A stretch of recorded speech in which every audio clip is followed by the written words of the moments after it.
नमस्कार भाइयों बहनों, दोबारा से आपका स्वागत है काफ़ी टाइम के बाद। एक्चुअली मैंने वीडियो डालना छोड़ दिया था। रीज़न कि शायद आप लोग आगे बढ़ाते नहीं हैं, उसको शेयर नहीं करते, ना चैनल सब्सक्राइब हो रहा था। मेरे हिसाब से कुछ बातें ऐसी होंगी, हो सकता है कि जो समझ में ना आ रही हो या कहीं ना कहीं वो चीज़ें आपको हिट नहीं करी, पर मजबूरी थी। आज एक दोबारा से वीडियो डाल रहा हूँ क्योंकि कुछ चीज़ें पिछले कुछ समय से सामने आ रही हैं।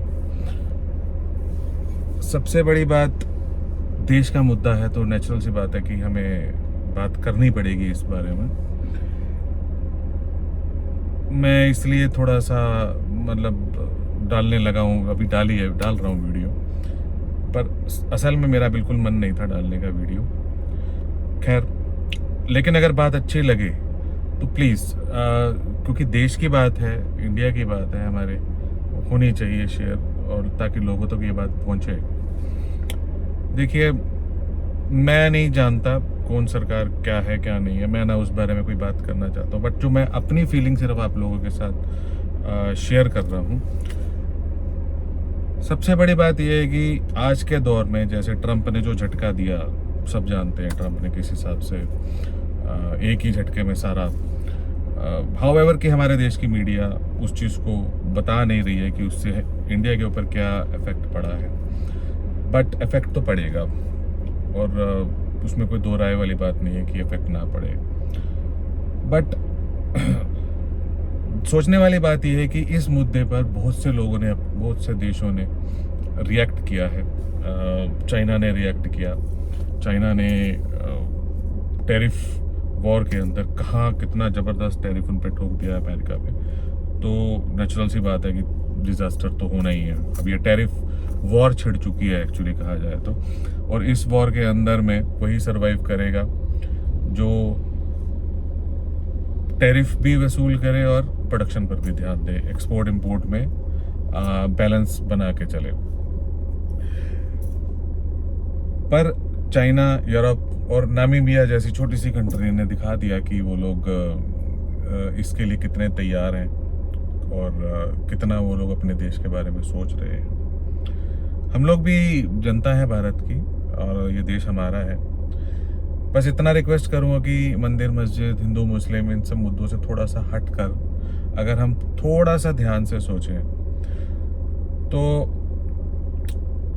आज के दौर में ये चीज़ जान लीजिए कि चाइना एशिया का जायंट है, और चाइना अपने मुकाबले अमेरिका से लड़ रहा है और बहुत तगड़ी टक्कर दे रहा है उसको। हम लोग कहाँ खड़े होते हैं ये आप और मैं जानते हैं, मुझे उसको बताने की ज़रूरत नहीं। और जो नहीं जानते हैं बेशक स्टडी करें, पढ़ाई करें, रिसर्च करें। सिर्फ व्हाट्सएप पर मैसेज आ जाए या फेसबुक या किसी और सोशल मीडिया प्लेटफॉर्म से कोई मैसेज आपके पास आए, उसको पढ़ के आगे फॉरवर्ड करने की बजाय मैं चाहता हूँ रिसर्च करें आप। चाइना के अंदर लगभग 16 से 17 करोड़ जो पर्यटक हैं वो विदेश की यात्रा करते हैं। हम उन्हें अट्रैक्ट कर सकते हैं यहाँ पे, क्योंकि चाइना और इंडिया के अंदर में काफ़ी समानताएं हैं। एशिया का जाइंट है, और चाइना के जो टूरिस्ट है वो लगभग एशिया ही ट्रैवल करते हैं, एशिया का टूरिज्म वो देखते हैं। तो मेरी एक राय है कि अगर उनको हम यहाँ अट्रैक्ट कर पाए, हमारे पुराने मॉन्यूमेंट्स जो इसमें सबसे की रोल प्ले कर सकते हैं, खोदे मत प्लीज़, क्योंकि ये सब चीज़ें खोदने के लिए नहीं है।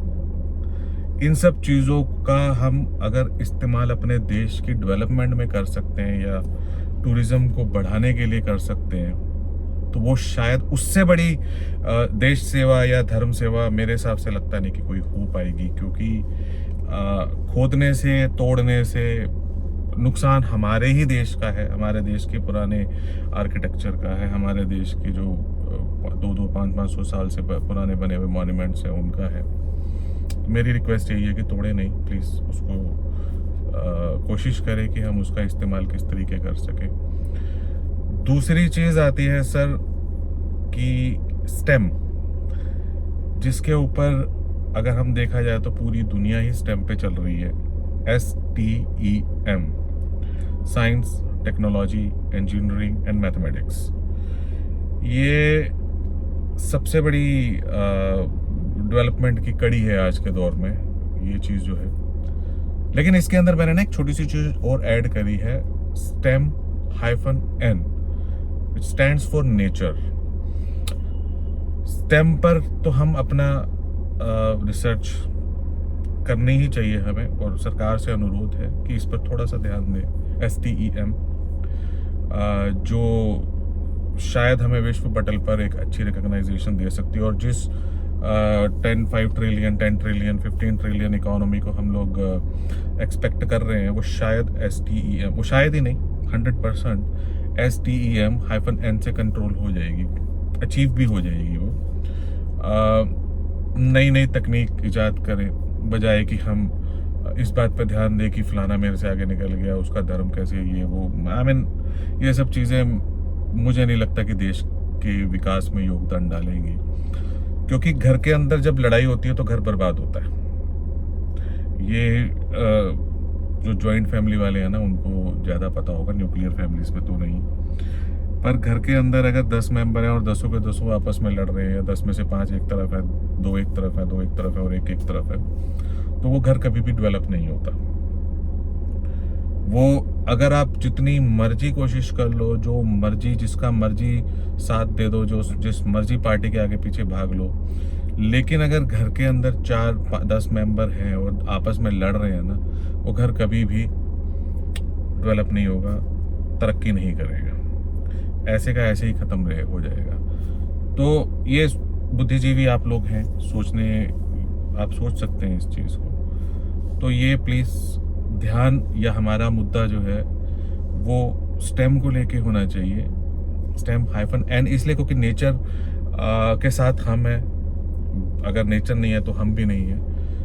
तो मेरा सबसे ज़्यादा जो जोर है वो नेचर के ऊपर भी है। मैं चाहता हूँ कि अगर नेचर को भी हम प्रिवेंट कर सकें, ज़रूरी करना चाहिए उसे, तो इस पर भी ध्यान दें। साथ साथ में नेचर के लिए आप अपने बर्थडे पर, अपने स्पेशल ओकेजन्स पर, कभी भी कहीं पे भी 2 पेड़, बरगद और पीपल, जो सबसे ज़्यादा छाया भी देता है और सबसे ज़्यादा ऑक्सीजन भी हमें प्रोवाइड करता है, तो बरगद और पीपल ये मैं सजेस्ट करूँगा। बाकी आप अपने एंड पे नीम भी लगा सकते हैं या कोई और भी वृक्ष लगा सकते हैं, जो हमारे आने वाली पीढ़ी के लिए फ़ायदेमंद होगा। ये चीज़ें फ़ायदेमंद नहीं है ना खोदना, ना मंदिर के आगे या किसी के धार्मिक स्थान के आगे डीजे लगा कर नागिन डांस करना। ये मुझे नहीं लगता कि ये हमारे आने वाले बच्चों के भविष्य के लिए अच्छी बात है। पर अच्छी बात हमारे भविष्य के लिए पेड़ लगाना, STEM पर काम करना। और एक चीज़ इसमें मैं और ऐड करना चाहूँगा, अगर आपको अच्छी लगे तो, इन सब चीज़ों के अलावा day light saving, I mean ये मेरा एक और सुझाव है, अगर ये आपको समझ में आता है। डे लाइट सेविंग कुछ नहीं है, मुझे नहीं पता इसके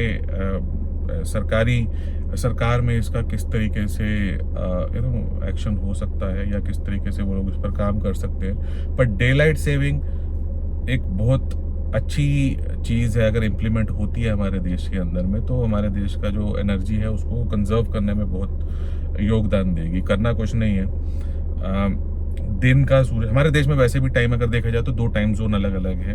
नॉर्थ ईस्ट की साइड पे आधा घंटा आगे चल रहा है, तो इस साइड पे हमारा जो मेनलैंड इंडिया है उसमें 1 घंटा शायद दोनों में टाइम डिफरेंस कर सकते हैं हम, अगर वो किया जाए तो कोई फ़र्क नहीं पड़ेगा।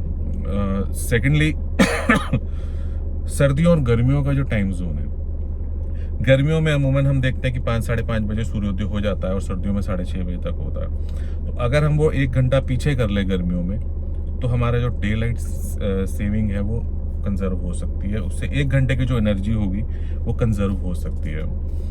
तो ये एक मेरा सुझाव और है।